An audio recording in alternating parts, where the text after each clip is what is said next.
If you're looking for an excellent example of a top talent who knows how to market himself as an actor and a model, particularly in the commercial and print worlds, look no further than today's guest. It's a pleasure to have Nic Detorie with me. How you been, my friend? Well, I'm starting off by blushing, Paul, but I've been great. Thank you so much. I'm good. Good. How are you? Hanging in there. No need to blush. I mean, you have done it. You really, really have done it. I mean, I like to think of you and I as two guys who got on the train kind of around the same time, and we both have stayed on the train, and we've seen a lot of stops along the way. I mean, I really, like, since 2007, 2008, I can recall a couple of years where everyone that I worked with, I never saw again. It's basically people got off the bus pretty quickly. And I'm thinking, wow, like, what's this, what's this saying to me? Am I really going to last with this? Is this really a viable career path and whatnot? And then I think around 14 years ago, you and I met for the first time. We were somewhere in Pennsylvania. We did a Blue Ridge Communications commercial. Do you remember that one? I do. Couldn't forget it. I think, well, how can you? I mean, I think your character, if I recall, altered time and space with a remote control, and you sent my coworker backwards in time. It was a really, really cool spot done on a budget, and it's one that I still have on my reel to this day, 14 years later. Wow. I looked at that spot not too long ago because I was kind of counting the years that I've been in the business, and we talked about doing this interview, and I looked at it recently, and I was like, wow, that was like 14 or 15 years ago. Yeah, I think that was one of the first spots I had done. I want to say maybe it was 2 or 3, but it was definitely one of the first commercials that I had shot for sure. Really interesting. Yeah. So you were really starting around that time as well. I was. I mean, my background, I don't know if you know this about me, but when I was 8 years old, I actually started as a ventriloquist. I started as a ventriloquist when I was 8 till I was about in my teen years. And then I got into high school theater. I did some children's theater training. And I also did some behind the scenes with theater stuff. And then, I had that, phase of, late high school into college of what am I doing with my life, kind of, phase like most of us have. But then I kind of had this, awakening where I just was kind of like, I always wanted to be an actor and, be whatever it was, whether it was on stage, in commercials, in movies, on TV. I had that awakening, and that's when I kind of started researching. And I like to say I made mistakes one after the other, and kind of, that's how I learned to do some things. So that's just a little bit of my backstory. Yeah, it sounds like you and I are more similar than I realized. It took me, I tried to push it away. I really did. I didn't do anything until college. I didn't do theater in high school. I wanted to. I didn't have the gumption to do it. Not until I got onto a campus where I went, okay, now I'm going to dive in. And then 12 years went by where I sat in the cubicle and I tried to be normal as best I could. And it got to the point where my soul finally cried uncle. And I went, you know what? If I don't try this now, I'm going to be a miserable son of a bitch for the rest of my days. And I just can't stand the feeling of what if. You know what I mean? Absolutely. I hate that feeling too. And, it's one of those things where it's just, what are you waiting for, essentially? I think one thing I've learned this year in particular, there's no better time than now to do things, and why wait? We're as young as we're going to be right now, unless we end up reincarnated as a squirrel or something. It's another story. Someone told me I looked like a squirrel. It was a friend, like over the holidays. And I was like, why? Because I've just been eating like all this junk and stuff or something, and my cheeks were full. I don't know. Well, they say that you are the man of many faces, but I doubt you've played a squirrel yet. Not yet. But I was going to talk about the ventriloquist later, but I might as well touch on it now since you brought it up. Is that something you just do, or is that a skill that you can acquire? Well, That is something that I saw. A long story short, I've always loved like scary movies and Halloween and horror movies.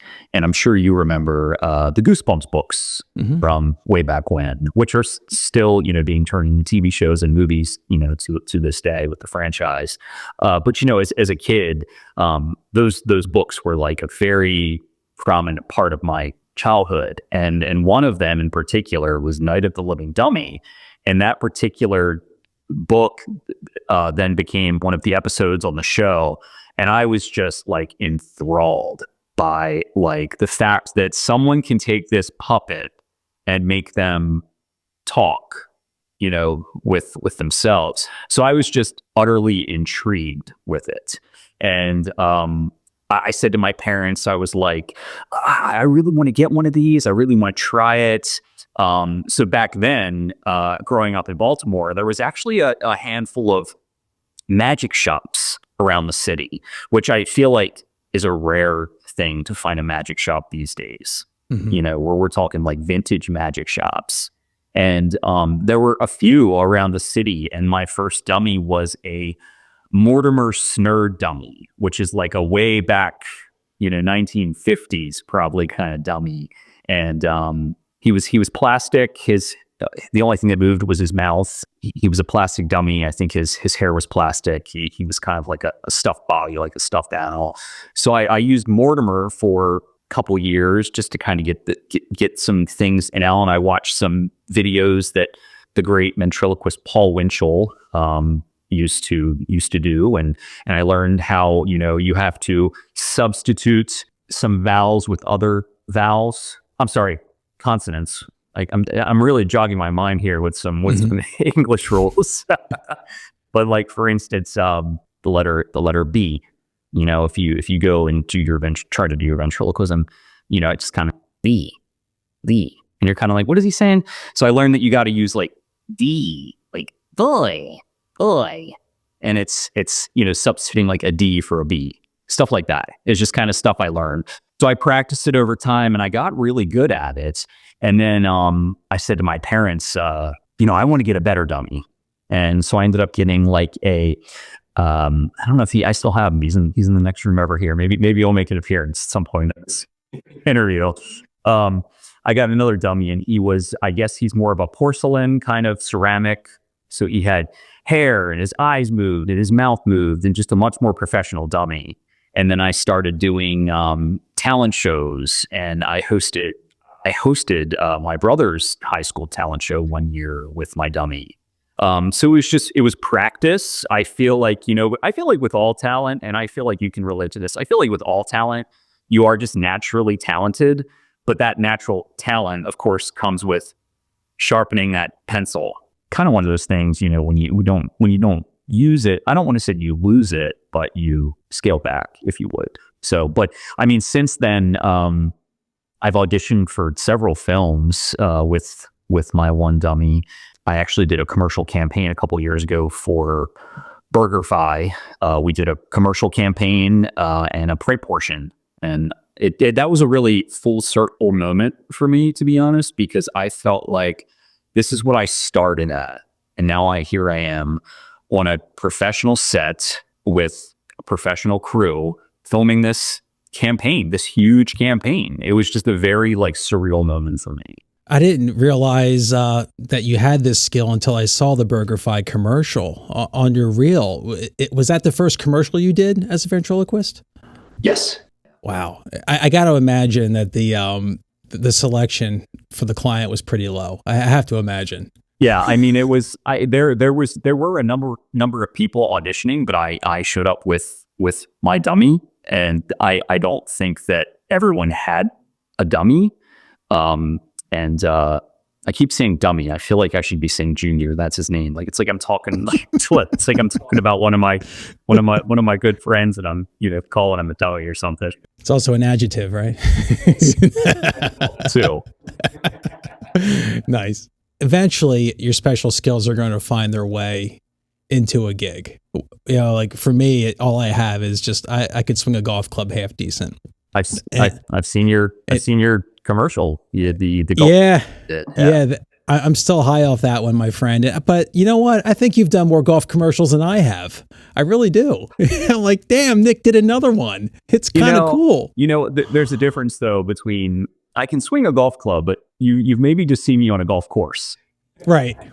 I had real pressure in mine. I mean, real pressure. I had to make contact with a club that I never used. They teed the ball too low. I had to hit it into a net, not hit the camera, not hit a cameraman in the groin. And I only had the number one golfer in the whole effing world watching me.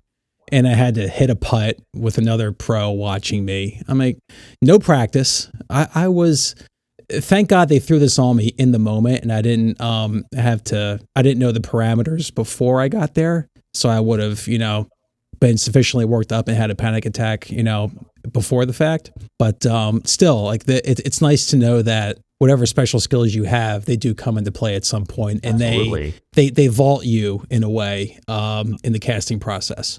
Absolutely. I actually recently, I can't mention any names or anything. I actually recently auditioned for a film with my dummy again. I got an availability check, which was extremely exciting, but as you know how that goes, nothing came after that. But it was a pretty big movie, pretty big director, pretty big names attached. So I felt really great to just, get that, hey, is Nick still available these dates? What's the other, whatever questions it was that they asked. But, that felt great in its own right. Of course, because it means you're doing something right. Right. You did your job. Right. You auditioned, and people say to me, like, I get no feedback in these self-tapes. And I'm going to touch on self-tapes in a minute. But they say, like, I hate self-tapes because there's no feedback in the moment. Where I say to people, and you tell me if you agree or not, but if you got the audition in the first place, that means casting thinks you're the answer to the problem, that you're part of the solution. Absolutely. Part of this, for sure. Part of the solution, for sure, because, and I'm sure you know this as well, and I'm sure you'll agree, especially too when that same casting office keeps calling you in. They know that, hey, Nick, hey, Paul, these are great guys who are going to deliver good quality tapes to showcase, since, we're in this new digital world that we can show to our clients. And, we know that they're going to arrive ready to rock and roll, be professional and reliable, and show up and deliver. And I think that that's a good feedback point, because I think if you're doing something wrong, you're not going to keep getting these re-requests from the same casting folks. That's what I tell people. I tell them, if you're not getting anything, if you're not getting any auditions, then I would be concerned. Then I would say, I would reach out to an agent or maybe get into a class, flex that muscle. The fact that you got an avail check on an audition, to me, that's job well done. Yeah. Because it's from that point, it's out of your hands. It's out of your hands. It's kind of like on to the next, Right. It is out of your hands. I mean, people I've had conversations with as well, they're like, I never hear anything. I never hear feedback. And I guess my advice to those people is that don't dwell on that when you can be focusing on what's next. Because if you're dwelling on that, what's in the past, then that's preventing you what's in the future. That's kind of what I believe. Along those lines, is that kind of sort of how you deal with rejection as well when it happens? It's like always be forward thinking. On to the next. Is that the philosophy? Yeah, absolutely. I mean, yeah, for sure. It's one of those things where it's like you kind of forget about it. I jot dates down for sure, because we do book jobs, and you do need to know those dates and so forth, and holds and first refusals and such. So scheduling is essential.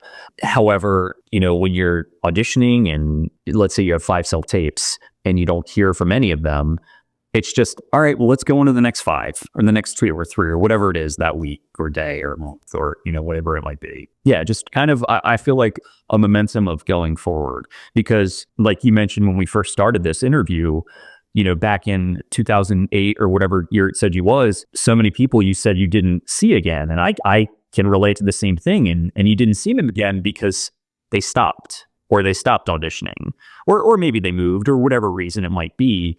But I always believe in when you don't do anything and you give up, then nothing's going to come to fruition. I'm also like, I'm not, and I'm not like totally into like a little bit. I'm not fully into the zodiac, but I'm also just a Capricorn. So I'm just a naturally, I feel like, determined hard worker. And that's just kind of part of my makeup.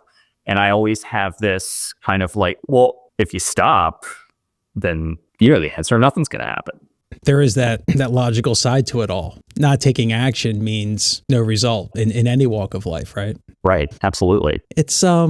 It is peculiar, and I'm a Cancer, so so the homebody aspect of the Cancerian has suited me well in terms of the self-tapes, doing everything from home, not having to schlep to whatever office or New York or wherever the case may be, and God knows what kind of weather and occurring transportation costs is just fine with me. So I have not bitched and moaned when we entered the self-tape era after the pandemic.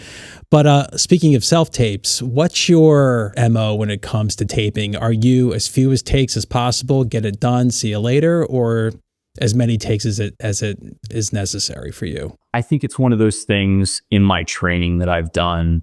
It's a little bit of both, because it's very easy for us to want to continue to do takes, and it sends us down a little bit of a rabbit hole. And I then sort of feel like we have so many takes to look through where it becomes almost like, oh wow, they're all just like blend together. So nowadays I'm trying to give myself like 3, 4, maybe 5 max, just to like get it, trust my instincts, and move on. Because I feel like most of us, we get that first 1, 2, or 3 is it. And whether it's, and I don't mean like it's it, meaning like you booked the job.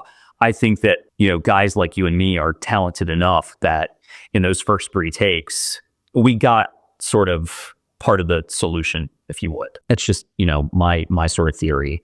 But I also, in my trainings with classes, I've trained a lot with Mel Mack Acting Studio. It was great. I love Mel. We've talked about many times about just not overkilling with so many takes. I mean, but don't get me wrong. I mean, I'm guilty of, doing more than 5 time to time, especially if it's something that is really, passionate to me. Yeah, it's like you said, the more you do, the more particular you get, then it's just more to call after the fact. And that kind of constricts you as well. I don't want to look through 20 takes, because then I feel like I have no confidence in what to give casting. You know what I mean? And it's like my adage has been, forget perfection. There's no such thing. Like you said, 3 to 5. Usually for me, it's like the last take, more often than not, I end up using, because it's like I have this feeling like, all right, that one was it. I'm done. I don't have to do any more. And if I'm not doing any more, that last one must have been good, assuming I didn't nail the first take.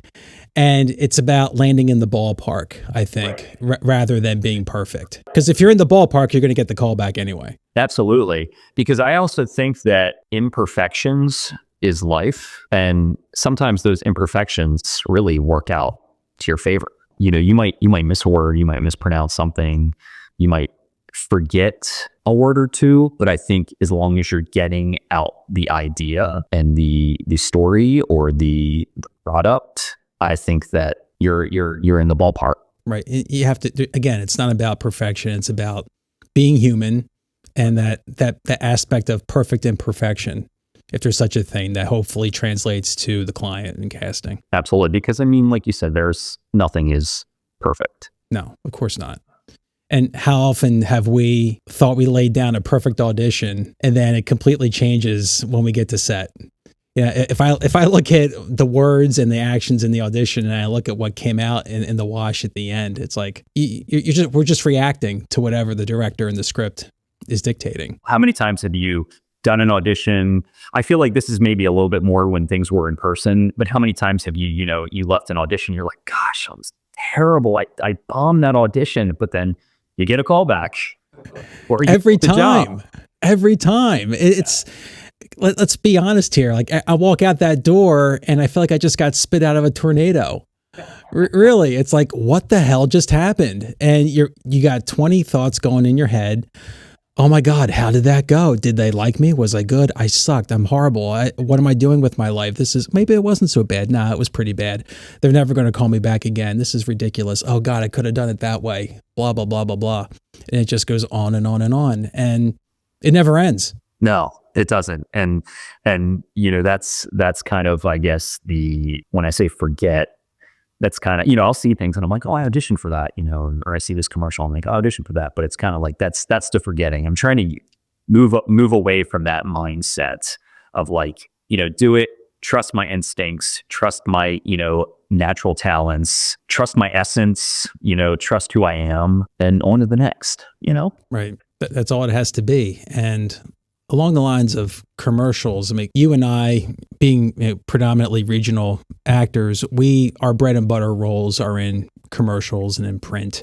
It seems to me, Nic, that being the commercial actor and commercial auditioning is probably the most difficult auditioning to do of any acting gig. I think it would be luxurious to be going out for a series regular and to book a series regular and to be on a show for 5, 6, 7 years and to get into the DNA of a character, or to spend 2-3 months on a set and to really get into the bones of whatever you're inhabiting. But as well as I do, there's days where you have 3, 4, 5 requests and you got to be the guy next door. And then you have to switch and you have to be rugged, facial hair, no facial hair, be the doctor, be shady, be on drugs, be clean cut.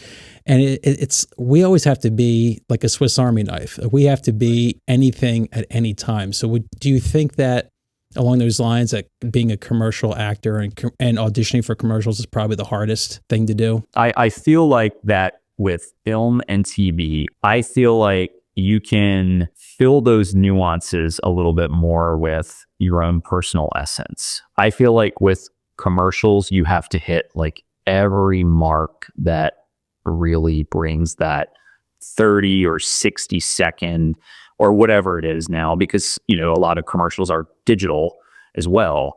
So I feel like you have to be very just aware of hitting all those marks in that commercial audition, which I feel like it is more difficult in a sense. Whereas I feel like I just got a script in this afternoon for a horror film on shooting it out in the Pacific Northwest. And I just glanced through it before I hopped on here with you. And I feel like I have a little bit more freedom with a character like that, just because I can fill in those sort of nuances and not having to worry about hitting every single mark, because it's almost like you're bringing your own DNA and your own, persona to that role. Whereas I feel like with commercials, it's hitting that every mark. I also feel like sometimes it comes down to just your look with commercials. If they see you as that person that helps that product or ad or whatever it might be. So yeah, I guess my answer is yes and no, just on different variants. At least with TV and film, you think you have more license to inject your personality and your point of view into a character versus commercials. Yeah, a little bit more freedom, if you would.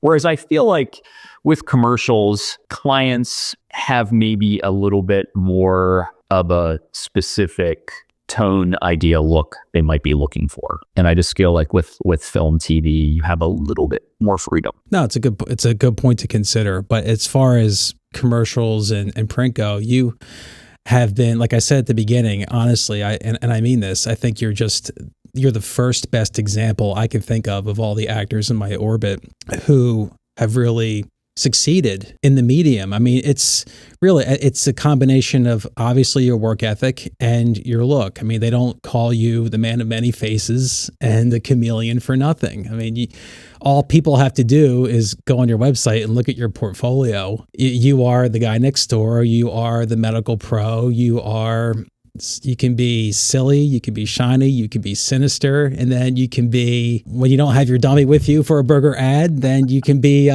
this high fashion model. And honestly, Nic, I know nobody else who can morph the way you do. So I guess it goes without saying that the ability to show different sides, that's an essential element of success in the commercial world. Would you agree? I do. And thank you. Those are all very very appreciative compliments. Thank you, Paul. I do very much so, because I mean, I can't tell you how many times that I've been on a set, and just for instance, I audition looking one way, and then they style your hair a totally, other way.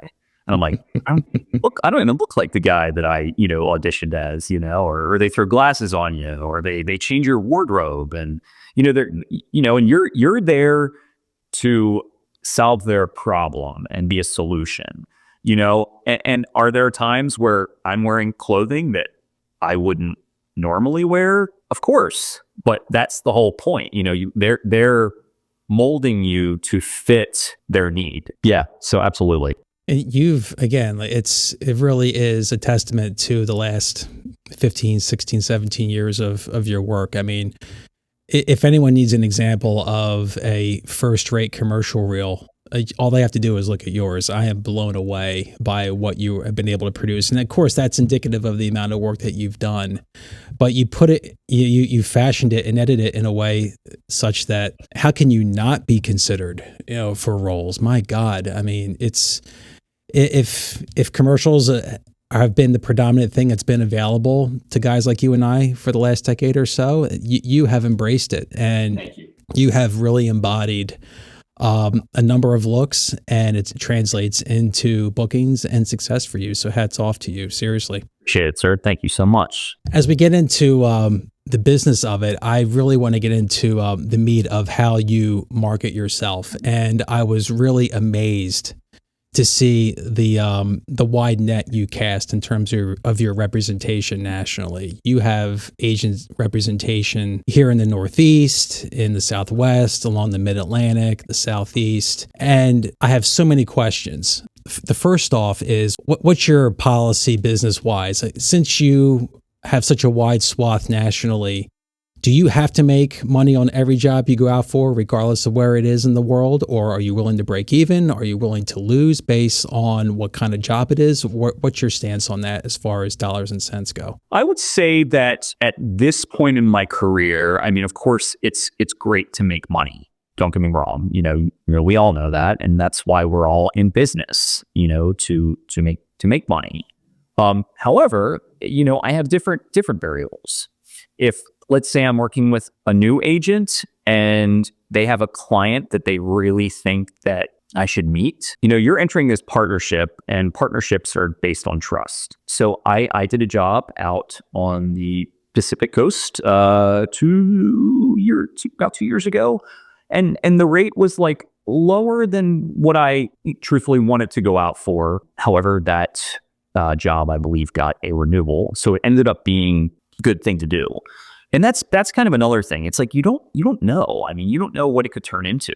So to answer your question is, there are times where I will go out below my minimum. I don't particularly want to go out for freebies or, pro bono work. But if I can break even on a job and I meet a new client and establish a relationship, that's fine by me, because I think it also comes down to, it's not just like what's right now. It comes down to that phrase of sprints and marathons. And like you, a guy who's been in this marathon, I am too. I'm not just in it for the sprint. I look at kind of the bigger picture. And that kind of, if that answers your question, I'm just trying to say that basically different variables come into play. So you're not afraid to just make an impression as the goal for a job. It's not just about the paycheck. Right. Exactly. Okay. Exactly. Plus, there's also times where we have, lulls and ups. And if there's a week where I don't have a project and I can use some Southwest points that I have, stacked up, or get a cheap flight and fly somewhere, why not?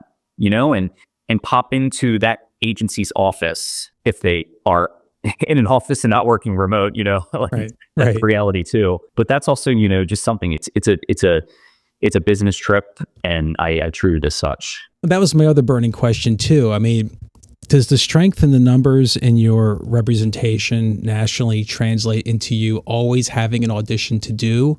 Or do you have real lulls in the action? I would say now I do pretty much, I'm auditioning every day, just about every day. Yeah. So, I mean, I have lulls. I mean, January is always kind of a lull month in general. I have my first project next week down in North Carolina for the year. Yeah, I would say I'm auditioning just about every day. I have, I believe, 5 due between tomorrow and Thursday morning right now. But sometimes, you check your email and then you're like, oh, 3 more came in, that are due Thursday or Friday or whatever. So I would say my wide net of my team of agents has definitely kept me busier for sure. It seems that way. Yeah. And I've also, I have also gotten a little pickier in a sense of some projects that I do audition for. And it's not really a financial standpoint. But, as you know, there's some projects that simply you don't relate to, or it might be a product you might not want to endorse.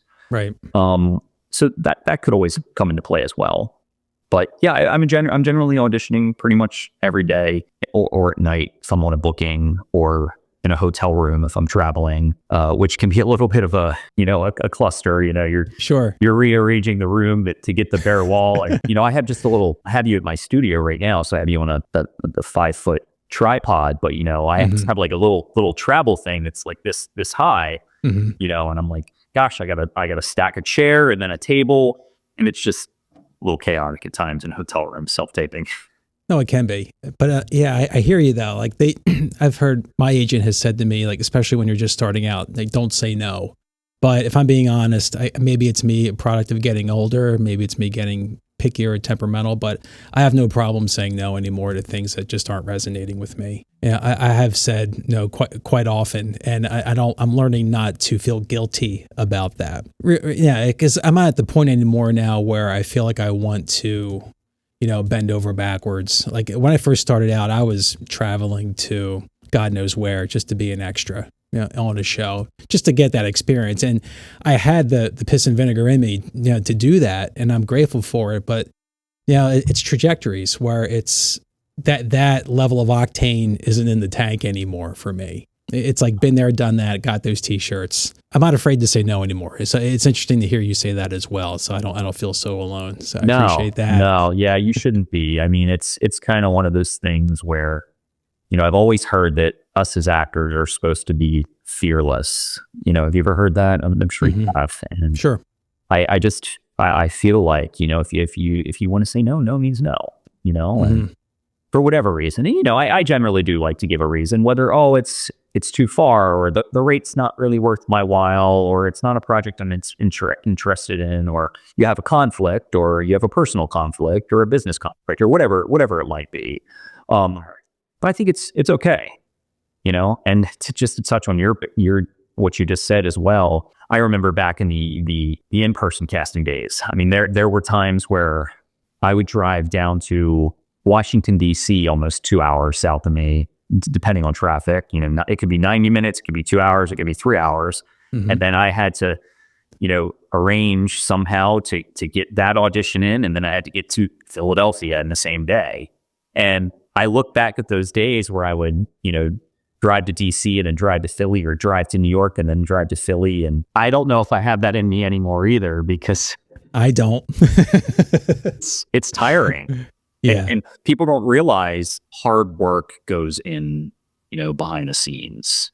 They just see you on these commercials, or see you on TV, or see you in print ads. And I think some people think, oh, they just got this job. And I'm like, no, we are literally like busting our butts to get these jobs, and the payoff is great. It feels great when you book a job and you have this. I also look at jobs I look at every job and every audition as an opportunity. But when you get that job and you get like that copy of that job, it's just part of your legacy. And that's what I like to refer to it as. My commercials and my print ads, they're all part of, my professional legacy. You've got the most bedazzled, jeweled belt of anyone I know in this area, my friend. Really, it's cool. It's nice to get those notches. But yeah, like we Philly guys, we've had days where we've done the 3-city tour, where in the morning it's Taylor Royal or Pat Moran in Baltimore, and then up to Herein in Philly, and then God knows where in New York. And I've done 5 or 6 or 7 of those days, or starting New York, Philly, Baltimore. And it's everything has to go right and it's a haul. And you didn't think about it then because it's just the way things were done. It's the way it works. It's like this is the price of admission. It's just how things worked, like you said. But now, like post pandemic, and we're 5 years into this now, it's amazing how that muscle has no longer flexed, and for me, it's atrophied. Like, I'll be honest with you, if my agent or casting said, "Come up for an initial audition," I'm going to kick and scream. Like, are you kidding me? Seriously? Like, my stance now is every initial audition should at least be a self-tape. If you want to do a callback in person, if you want to mix and match with people, especially if you're creating a family, fine, I get that. But no reason for anything other than initial to be a self-tape. And that's the way it has been for me. I would say that I have had a few in-person callbacks in New York over like the last year and a half. I did have an in-person audition. I was filming in Miami this past fall. My Miami agent said, "Hey, casting can see you." I had the fitting that morning for the job I was there for. I popped in to see my Miami agency, and my agent said to me, "Hey, can you go to casting? They're doing in-person auditions for actually 2 jobs." And I said, "Yeah, sure." I think that afternoon I was meeting a friend for lunch down in South Beach, but I just said, "Yeah, let me just make some things happen." So I just caught a Lyft or Uber over to casting, and they saw me. That was my first in-person initial audition in a while. And it was almost, I don't know the way to describe it. It was almost a little surreal, just being in the casting office with other actors. Yeah, it's like it reminds me. I think I've had one in-person audition in the last 4 years. That was an initial, and it reminded me, oh my God, this is like theater. That muscle has not been flexed in forever, and I have lost it. I really have. Oh, you didn't lose it. It's, yeah, you're right. It's tucked away up in the attic. Yeah, eventually when it has to get brushed off, I'm sure it'll be there. But it is amazing how we get used to things. But I did want to ask, you sparked another question when we were talking about agents in faraway markets. Do you have, like, not naming numbers, but do you have, I understand you said like you're willing to take a job if it means creating a new relationship and getting your name on their radar. But do you have a number where you just say, you know what, don't contact me if it's X or below? I do. I mean, without getting into like specific numbers, but I do. I mean, I don't want to lose money per se, or I don't want to. Yeah, I don't want to be. You have a minimum. I have a minimum. Yeah. Yeah. Sure. Okay. Yeah. Just curious. Yeah. And truthfully, some of the people that I've signed with or the agents I've worked with, they've said to me right off the bat, they've said, we're not going to contact you below this number. And I said to them, hey, I'd rather you still ask me at times, because for whatever reason it could be a slow week, or I could be in the area, because now, I do have like this kind of wide net of people that I know across the country. And I've made relationships and friendships, and I love to visit certain cities. So I still say to them, still ask me, let me say no if that's my option.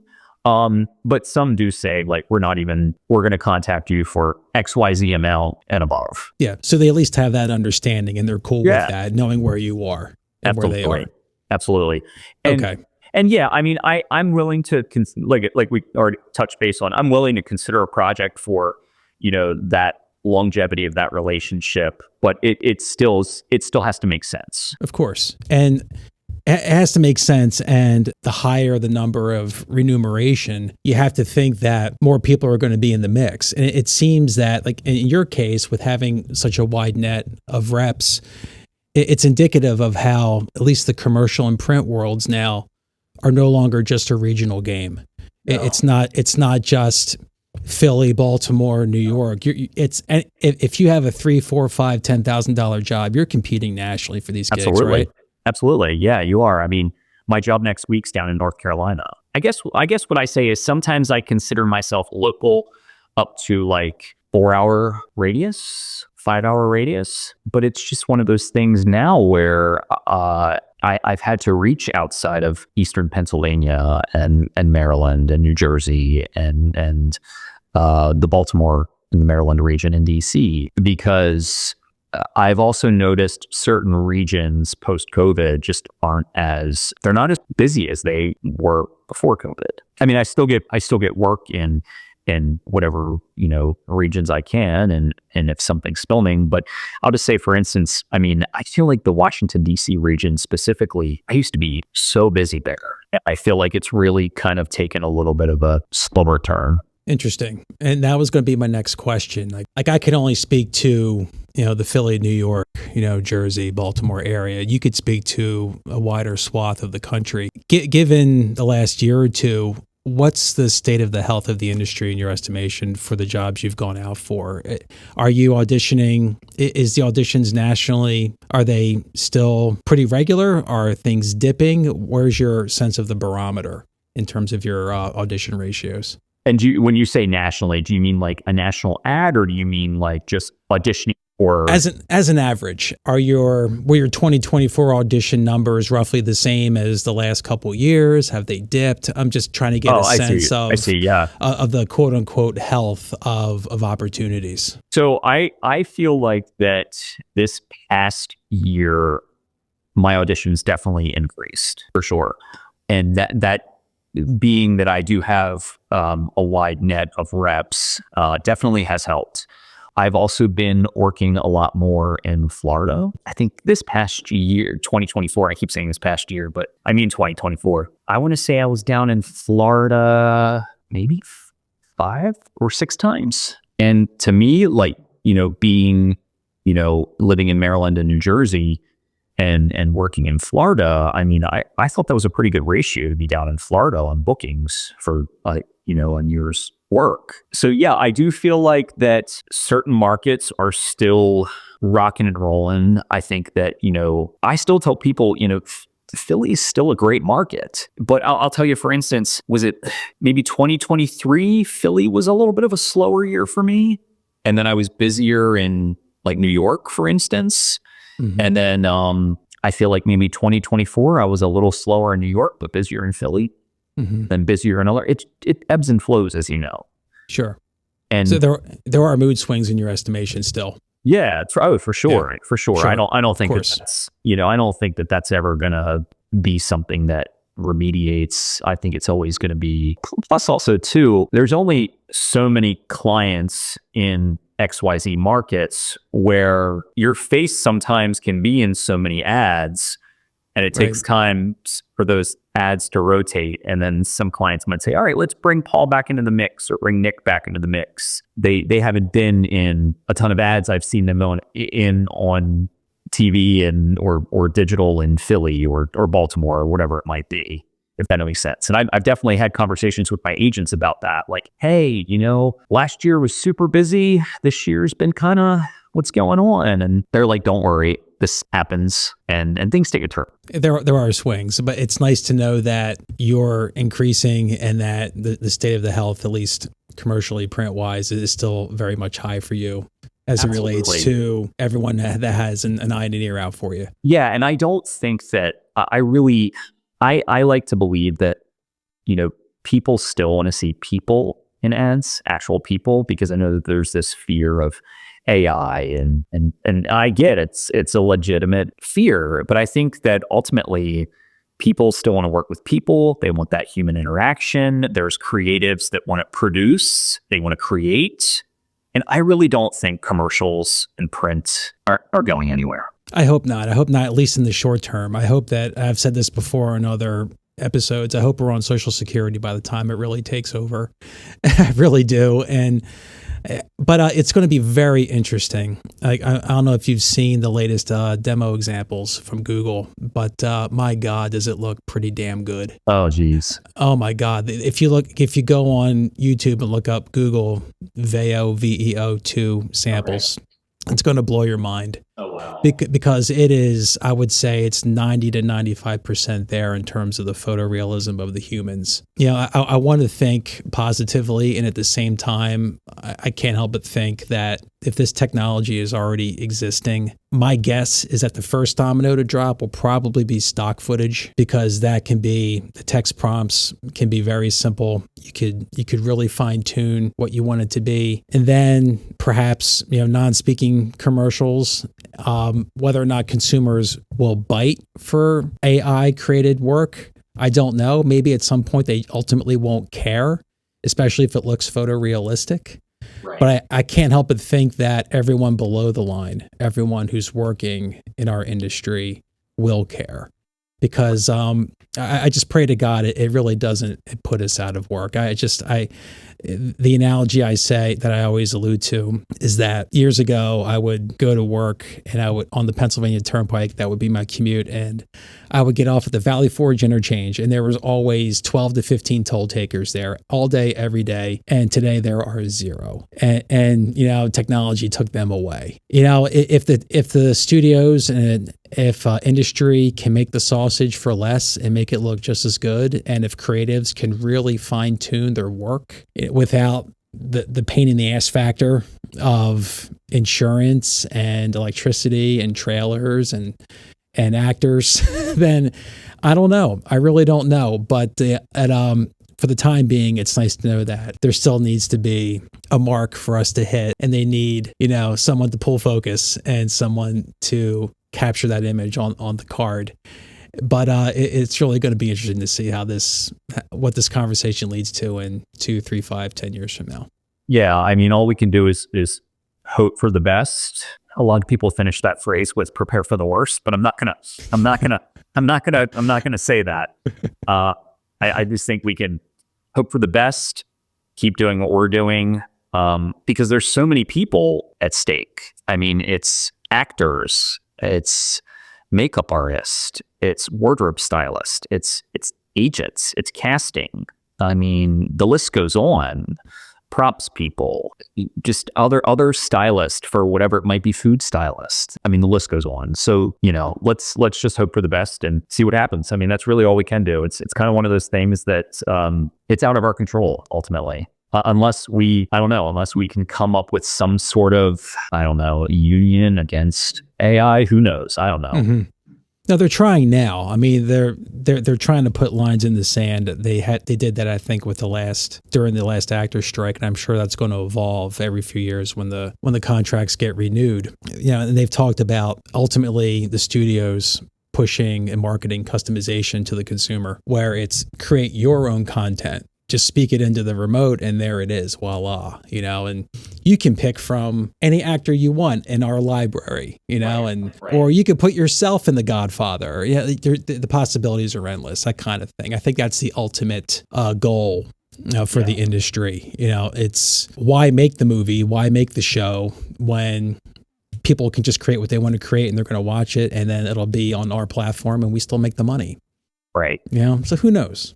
Yeah. It's scary to think about. But yeah, it's just kind of one of those things. Time will tell. And I guess, business practices will too, Yeah, of course. And I appreciate the candor as it relates to how wide your net is as a commercial actor. And it comes back to how in my opinion, it's just an A1 excellent example of how you conduct your business in this industry. And I think everyone should take note in how you do it.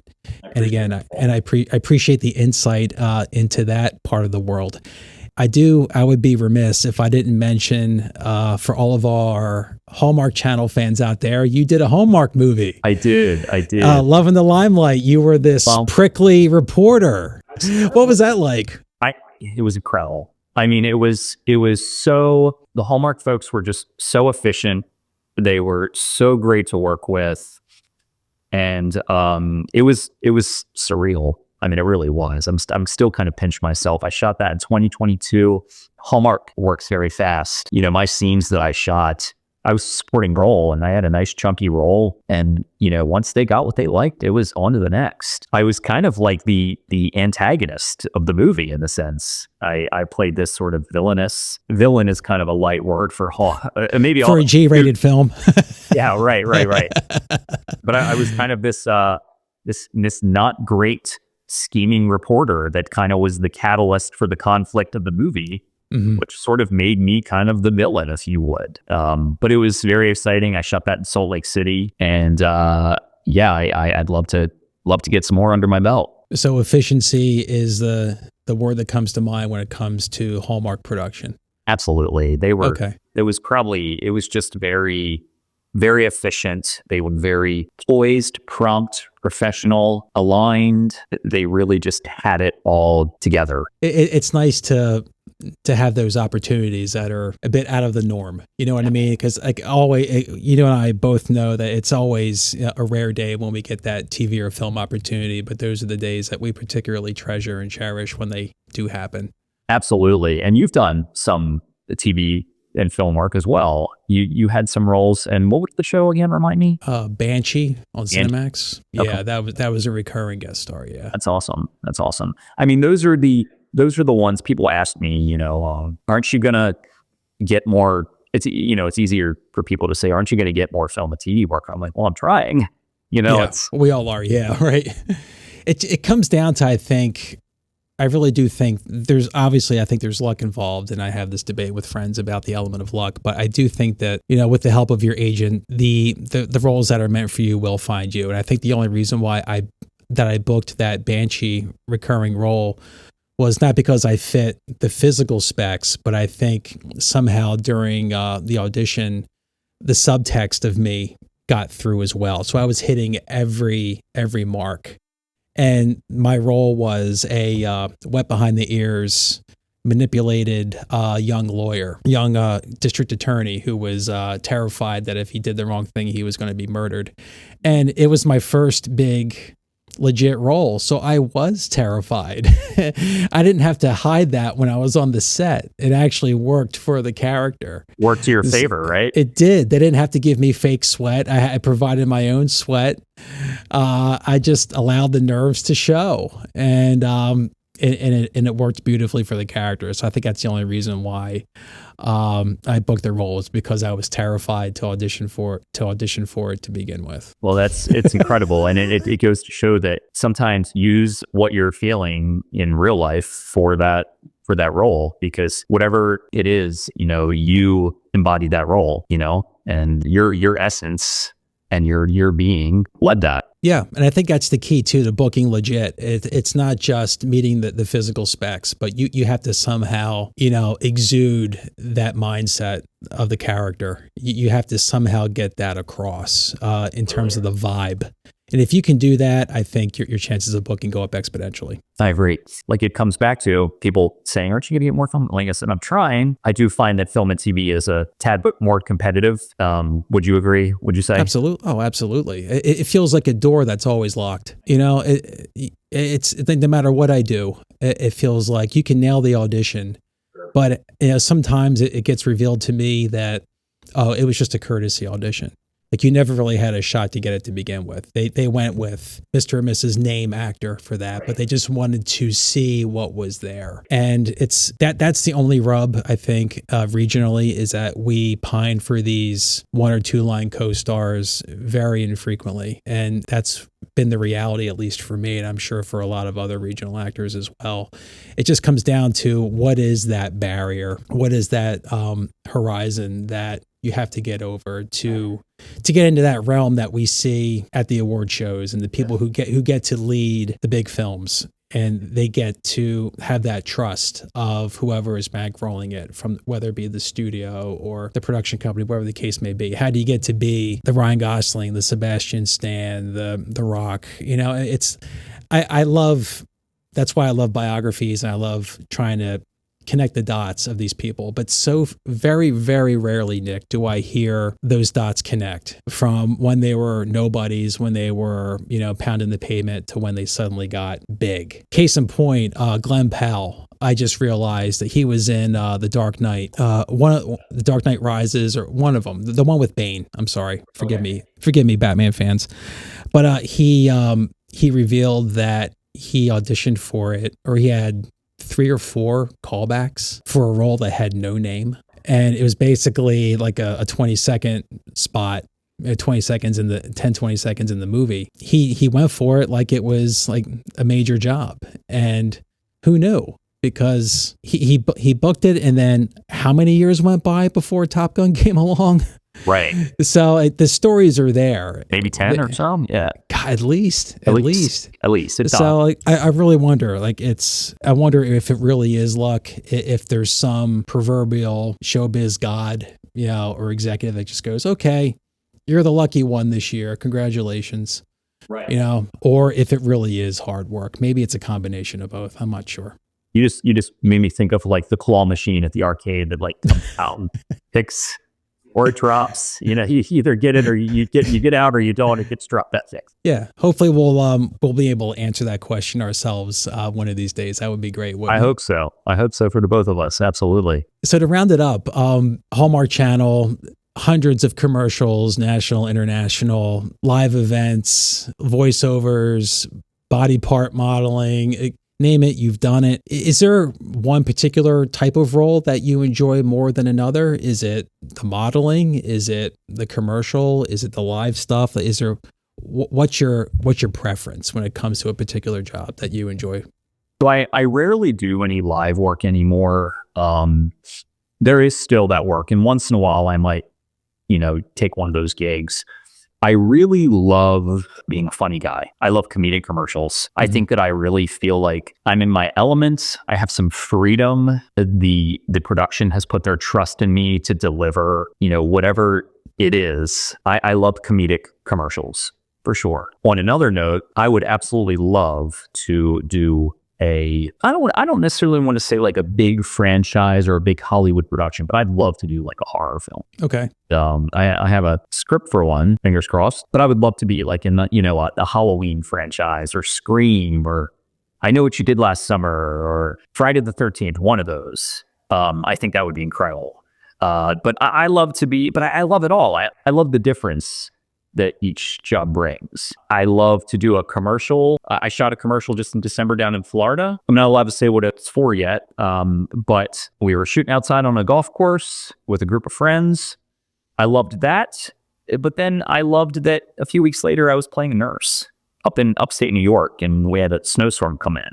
And I think it's just the different aspect of the creativity that just keeps me so intrigued and to keep going. And that's one of the beauties of this business, is that I think a lot of people see it, or people who are not familiar with the business, they see it as, I want to get fame and fortune. I see it as, I want to be my creative self, be an entrepreneur, run my own business, have some freedom, and keep on moving, for different opportunities that could open up a wide net of other doors. So to answer your question, really, I know that was kind of a long-winded answer. I apologize. Sometimes I'm long-winded, but I would say that I really just kind of like, the variety of it all. And again, like looking at your portfolio, that's evident.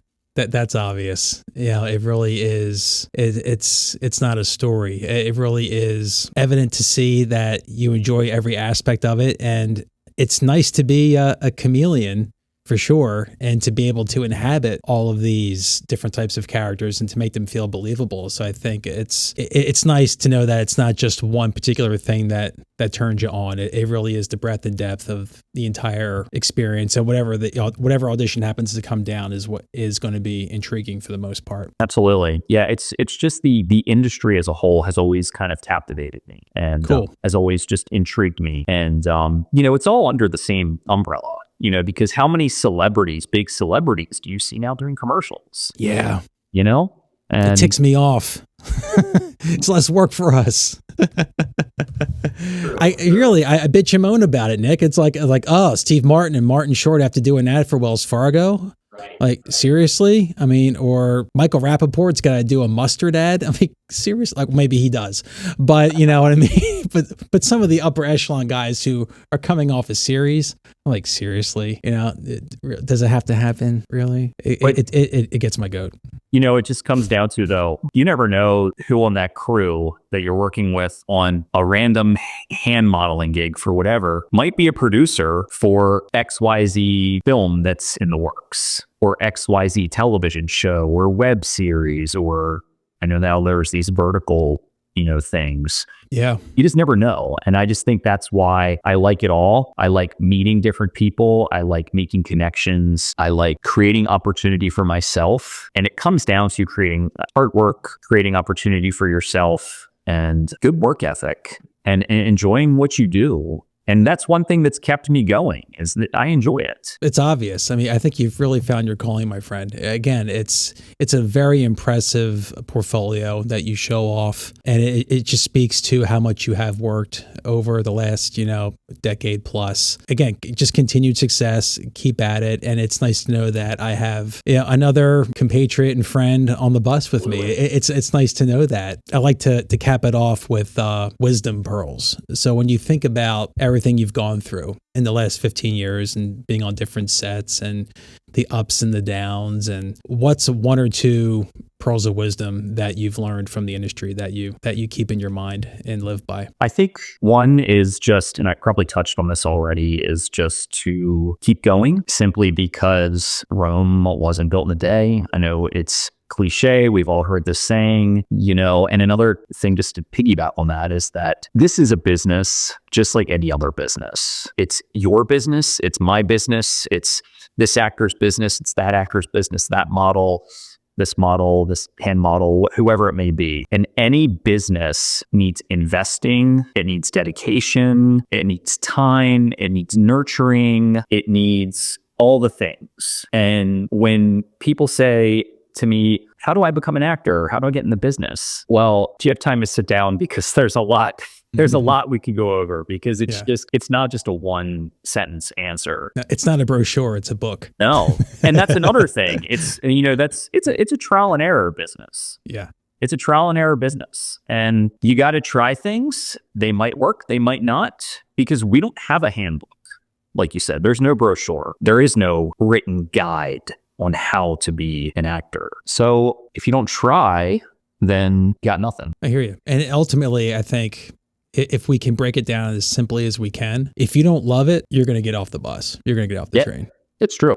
It really, I mean, the love factor, the passion factor for this is evident, because why on earth would you put up with everything we put up with if you don't love it? Why would we audition? Why would we work just for the hope of getting a job? Right. Most of the work we do is payless. It's zero. It's making an impression. That's the currency.